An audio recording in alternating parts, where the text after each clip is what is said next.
The Great Old Ones, which serves as both a description of the superb Journey into Space series, which continues soon, and as the episode title of tonight's helping of horror from HP in Lovecraft's Antarctic adventure at the Mountains of Madness.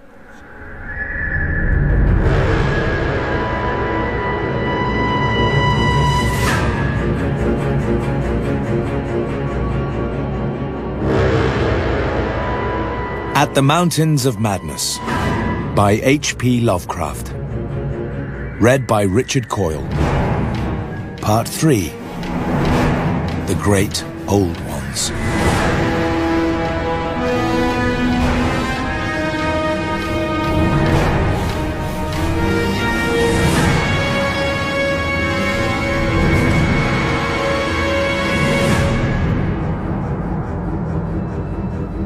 It would be cumbrous to give a detailed, consecutive account of our wanderings inside that cavernous, eon-dead honeycomb of primal masonry. That monstrous lair of elder secrets, which now echoed for the first time, after uncounted epochs, to the tread of human feet.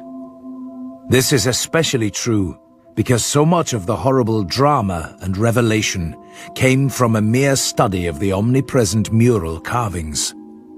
Our flashlight photographs of those carvings will do much toward proving the truth of what we are now disclosing, and it is lamentable that we had not a larger film supply with us. As it was, we made crude notebook sketches of certain salient features after all our films were used up. The things once rearing and dwelling in this frightful masonry in the age of dinosaurs were not indeed dinosaurs, but far worse. Mere dinosaurs were new and almost brainless objects. But the builders of the city were wise and old, and had left certain traces in rocks even then laid down well nigh 1,000 million years. Rocks laid down before the true life of Earth had advanced beyond plastic groups of cells. Rocks laid down before the true life of Earth had existed at all. They were the makers and enslavers of that life, and above all doubt, the originals of the fiendish elder myths, which things like the Narcotic manuscripts and the Necronomicon affrightedly hint about. They were the great Old Ones that had filtered down from the stars when Earth was young, the beings whose substance an alien evolution had shaped, and whose powers were such as this planet had never bred.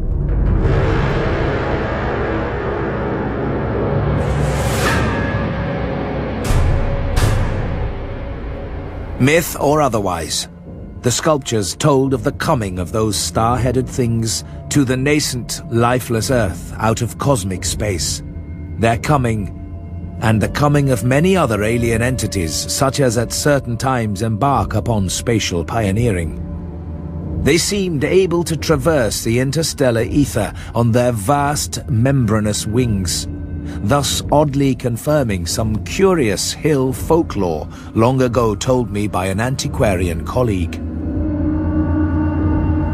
They had lived under the sea a good deal, building fantastic cities and fighting terrific battles with nameless adversaries by means of intricate devices employing unknown principles of energy.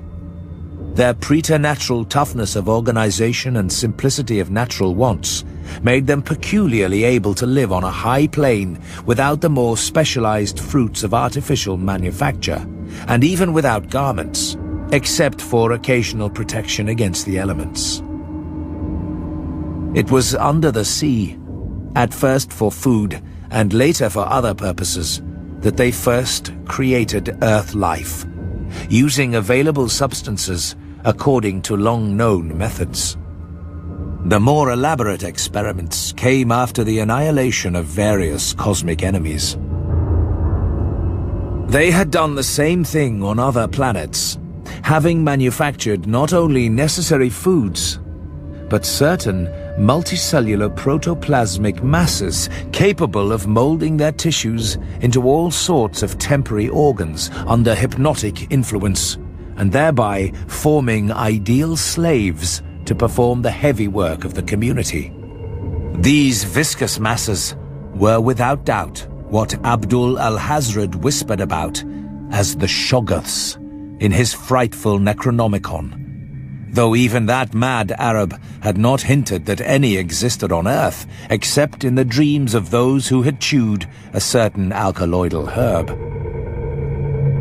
With the aid of the Shoggoths, whose expansions could be made to lift prodigious weights, the small, low cities under the sea grew to vast and imposing labyrinths of stone, not unlike those which later rose on land. Indeed, the highly adaptable Old Ones had lived much on land in other parts of the universe, and probably retained many traditions of land construction. Of the life of the Old Ones, both under the sea and after part of them migrated to land, volumes could be written. Those in shallow water had continued the fullest use of the eyes at the ends of their 5 main head tentacles, and had practiced the arts of sculpture and of writing in quite the usual way. The writing accomplished with a stylus on waterproof waxen surfaces. Those lower down in the ocean depths, though they used a curious phosphorescent organism to furnish light, pieced out their vision with obscure special sensors operating through the prismatic cilia on their heads. Sensors which rendered all the Old Ones partly independent of light in emergencies. The beings moved in the sea partly by swimming using the lateral arms and partly by wriggling with the lower tier of tentacles containing the pseudofeet. Occasionally, they accomplished long swoops with the auxiliary use of 2 or more sets of their fan-like folding wings. On land, they locally used the pseudofeet, but now and then flew to great heights or over long distances with their wings. The toughness of the things was almost incredible. Even the terrific pressure of the deepest sea bottoms appeared powerless to harm them. Very few seemed to die at all, except by violence, and their burial places were very limited. The fact that they covered their vertically inhumed dead with 5-pointed inscribed mounds set up thoughts in Danforth and me, which made a fresh pause and recuperation necessary after the sculptures revealed it. The beings multiplied by means of spores, but owing to their prodigious toughness and longevity, and consequent lack of replacement needs, they did not encourage the large-scale development of new Prothalia, except when they had new regions to colonize. Though able, like vegetables, to derive nourishment from inorganic substances, they vastly preferred organic, and especially animal food. They ate uncooked marine life under the sea, but cooked their viands on land. They hunted game and raised meat herds, slaughtering with sharp weapons whose odd marks on certain fossil bones our expedition had noted. They resisted all ordinary temperatures marvelously, and in their natural state could live in water down to freezing. When the great chill of the Pleistocene drew on, however, nearly 1 million years ago, the land dwellers had to resort to special measures, including artificial heating, until at last the deadly cold appears to have driven them back into the sea. Government was evidently complex and probably socialistic, though no certainties in this regard could be deduced from the sculptures we saw. There was extensive commerce, both local and between different cities, certain small, flat counters, 5-pointed and inscribed, serving as money. Probably the smaller of the various greenish soapstones found by our expedition were pieces of such currency. Though the culture was mainly urban, some agriculture and much stock raising existed.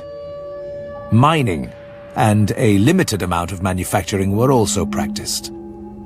Travel was very frequent, but permanent migration seemed relatively rare, except for the vast colonizing movements by which the race expanded. For personal locomotion, no external aid was used, since in land, air, and water movement alike, the Old Ones seemed to possess excessively vast capacities for speed. Loads, however, were drawn by beasts of burden, shoggoths under the sea, and a curious variety of primitive vertebrates in the later years of land existence. These vertebrates, as well as an infinity of other life forms, animal and vegetable, marine, terrestrial and aerial, were the products of unguided evolution acting on life cells made by the Old Ones, but escaping beyond their radius of attention. They had been suffered to develop unchecked because they had not come in conflict with the dominant beings. It interested us to see in some of the very last and most decadent sculptures a shambling, primitive mammal, used sometimes for food and sometimes as an amusing buffoon by the land dwellers, whose vaguely simian and human foreshadowings were unmistakable.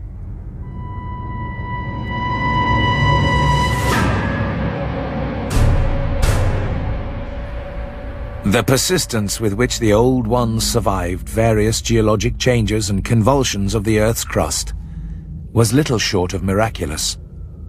Though few or none of their first cities seem to have remained beyond the Archean Age, there was no interruption in their civilization or in the transmission of their records. Their original place of advent to the planet was the Antarctic Ocean, and it is likely that they came not long after the matter forming the Moon was wrenched from the neighboring South Pacific. Another race.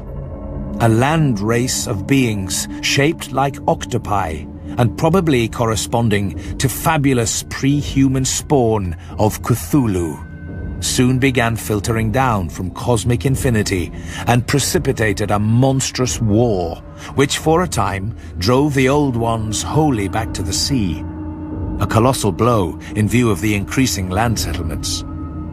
Later, peace was made, and the new lands were given to the Cthulhu spawn, whilst the Old Ones held the sea and the older lands. New land cities were founded, the greatest of them in the Antarctic, for this region of first arrival was sacred. From then on, as before, the Antarctic remained the center of the Old Ones' civilization, and all the cities built there by the Cthulhu spawn were blotted out.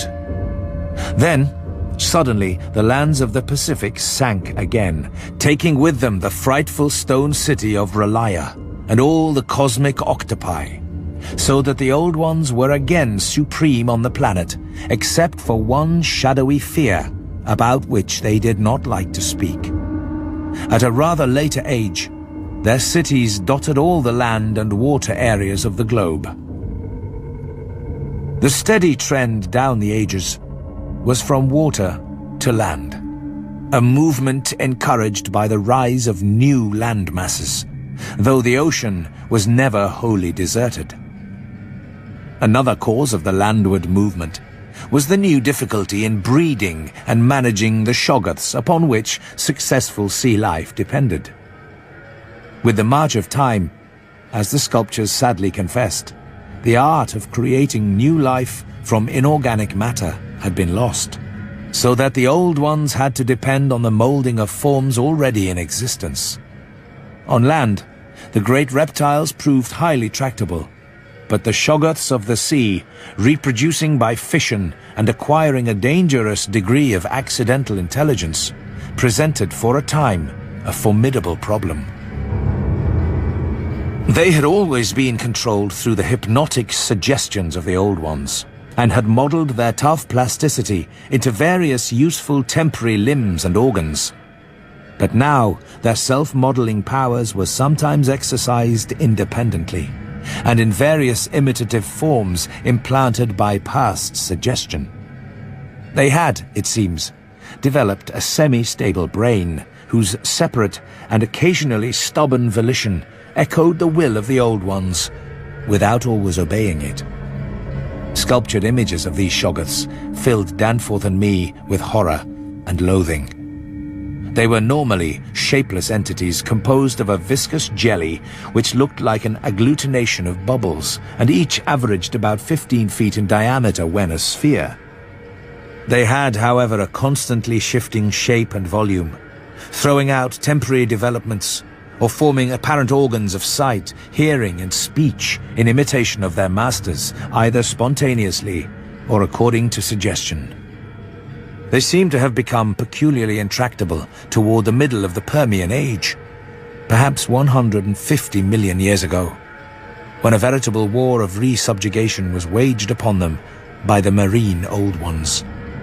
Pictures of this war, and of the headless, slime-coated fashion in which the Shoggoths typically left their slain victims, held a marvelously fearsome quality, despite the intervening abyss of untold ages.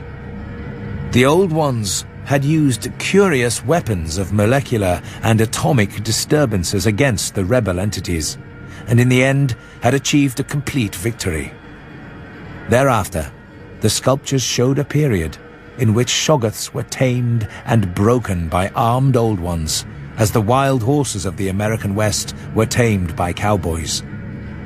Though during the rebellion the Shoggoths had shown an ability to live out of water, this transition was not encouraged, since their usefulness on land would hardly have been commensurate with the trouble of their management.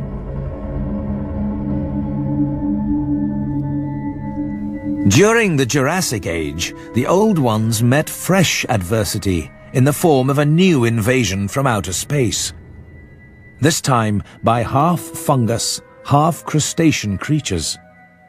Creatures undoubtedly the same as those figuring in certain whispered hill legends of the north, and remembered in the Himalayas as the maigo, or abominable snowmen. To fight these beings, the Old Ones attempted, for the first time since their terrene advent, to sally forth again into the planetary ether. But despite all traditional preparations, found it no longer possible to leave the Earth's atmosphere. Whatever the old secret of interstellar travel had been, it was now definitely lost to the race. In the end, the maigo drove the Old Ones out of all the northern lands, though they were powerless to disturb those in the sea. Little by little, the slow retreat of the elder race to their original Antarctic habitat was beginning. All this, of course, assuming that the non-terrestrial linkages and the anomalies ascribed to the invading foes are not pure mythology. Conceivably, the Old Ones might have invented a cosmic framework to account for their occasional defeats, since historical interest and pride obviously formed their chief psychological element. It is significant that their annals failed to mention many advanced and potent races of beings whose mighty cultures and towering cities figure persistently in certain obscure legends. Destruction of cities through the upthrust of mountains, the centrifugal rending of continents, the seismic convulsions of land or sea bottom, and other natural causes was a matter of common record. And it was curious to observe how fewer and fewer replacements were made as the ages wore on. The vast, dead megalopolis that yawned around us seemed to be the last general center of the race, built early in the Cretaceous Age after a titanic earth-buckling had obliterated a still vaster predecessor not far distant. It appeared that this general region was the most sacred spot of all, where reputedly the first Old Ones had settled on a primal sea bottom. In the new city, many of whose features we could recognize in the sculptures, but which stretched fully 100 miles along the mountain range in each direction beyond the farthest limits of our aerial survey, there were reputed to be preserved certain sacred stones forming part of the first sea-bottom city, which thrust up to light after long epochs in the course of the general crumbling of strata. It was only in one late-built house with later, decadent carvings that we obtained any foreshadowing of the final calamity leading to the city's desertion. The ultimate blow to the Old Ones, of course, was the coming of the Great Cold, which once held most of the Earth in thrall, and which has never departed from the ill-fated poles. the great cold that, at the world's other extremity, put an end to the fabled lands of Lomar and Hyperborea. Just when this tendency began in the Antarctic, it would be hard to say in terms of exact years. Nowadays, we set the beginning of the general glacial periods at a distance of about 500,000 years from the present. But at the poles, the terrible scourge must have commenced much earlier. All quantitative estimates are partly guesswork, but it is quite likely that the decadent sculptures, i.e. the most recent, were made considerably less than 1 million years ago, and that the actual desertion of the city was complete long before the conventional opening of the Pleistocene 500,000 years ago, as reckoned in terms of the Earth's whole surface. Then we saw a series of cartouches depicting a constantly growing migration to the nearest refuges of greater warmth, some fleeing to cities under the sea off the faraway coast, and some clambering down through networks of limestone caverns in the hollow hills to the neighboring black abyss of subterrane waters. In the end, it seems to have been the neighboring abyss which received the greatest colonization. This was partly due, no doubt, to the traditional sacredness of this special region, but may have been more conclusively determined by the opportunities it gave for continuing the use of the great temples on the honeycombed mountains, and for retaining the vast land city as a place of summer residence and base of communication with various mines. The linkage of old and new abodes was made more effective by means of several gradings and improvements along the connecting routes, including the chiseling of numerous direct tunnels from the ancient metropolis to the Black Abyss, sharply down-pointing tunnels whose mouths we carefully drew, according to our most thoughtful estimates, on the guide map we were compiling. It was obvious that at least 2 of these tunnels lay within a reasonable exploring distance of where we were, both being on the mountainward edge of the city, one less than 1/4 of a mile toward the ancient river course, and the other perhaps twice that distance in the opposite direction.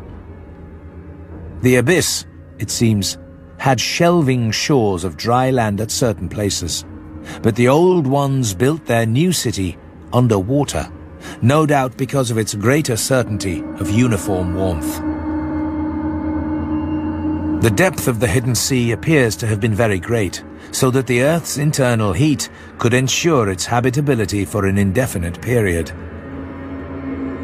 The beings seem to have had no trouble in adapting themselves to part-time, and eventually, of course, whole-time residence underwater, since they had never allowed their gill systems to atrophy.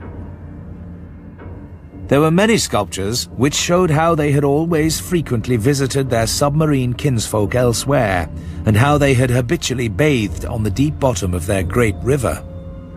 The darkness of inner Earth could likewise have been no deterrent to a race accustomed to long Antarctic nights.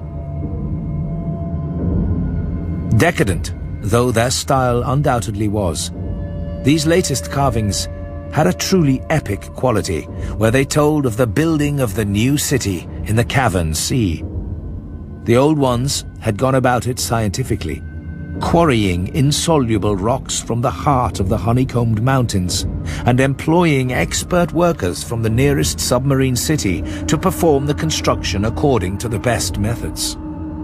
These workers brought with them all that was necessary to establish the new venture: shoggoth tissue, from which to breed stone lifters and subsequent beasts of burden for the cavern city, and other protoplasmic matter to mold into phosphorescent organisms for lighting purposes.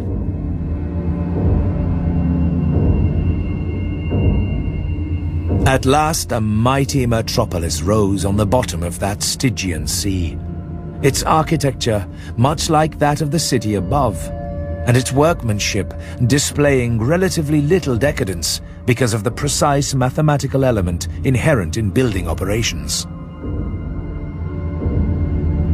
The newly bred shoggoths grew to enormous size and singular intelligence, and were represented as taking and executing orders with marvelous quickness.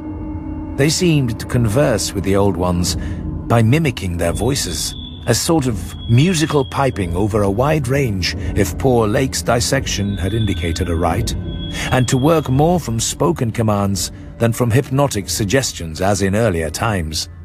They were, however, kept in admirable control.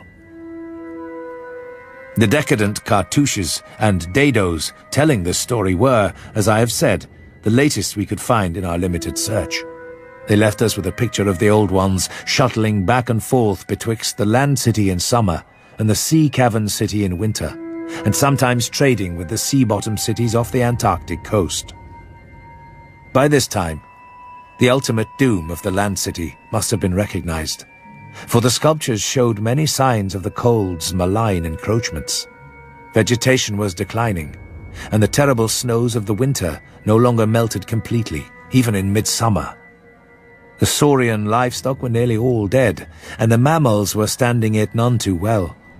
To keep on with the work of the upper world, it had become necessary to adapt some of the amorphous and curiously cold-resistant shoggoths to land life, a thing the Old Ones had formerly been reluctant to do. The great river was now lifeless, and the upper sea had lost most of its denizens except the seals and whales.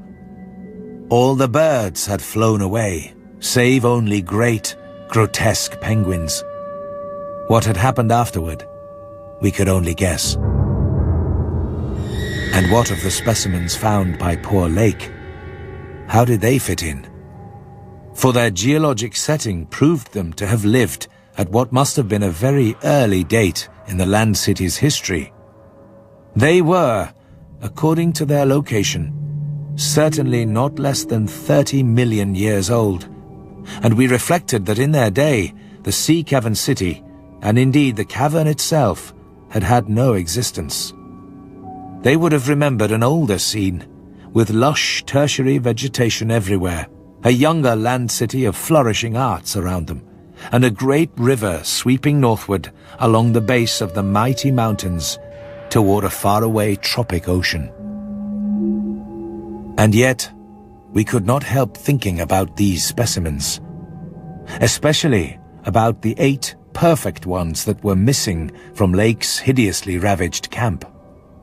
There was something abnormal about that whole business, those frightful graves, the amount and nature of the missing material.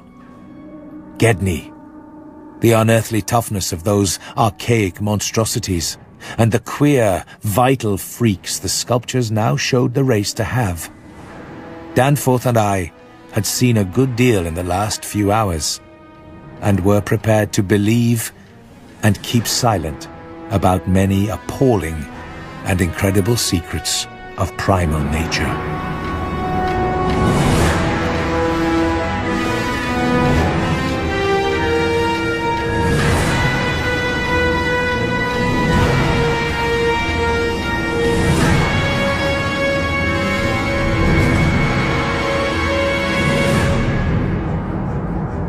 At the Mountains of Madness was written by H.P. Lovecraft and read by Richard Coyle. It was abridged by Paul Kent, and the music was composed by John Nichols. The series is produced by Neil Gardner and is a Ladbroke Radio production for BBC Radio 7. Brr.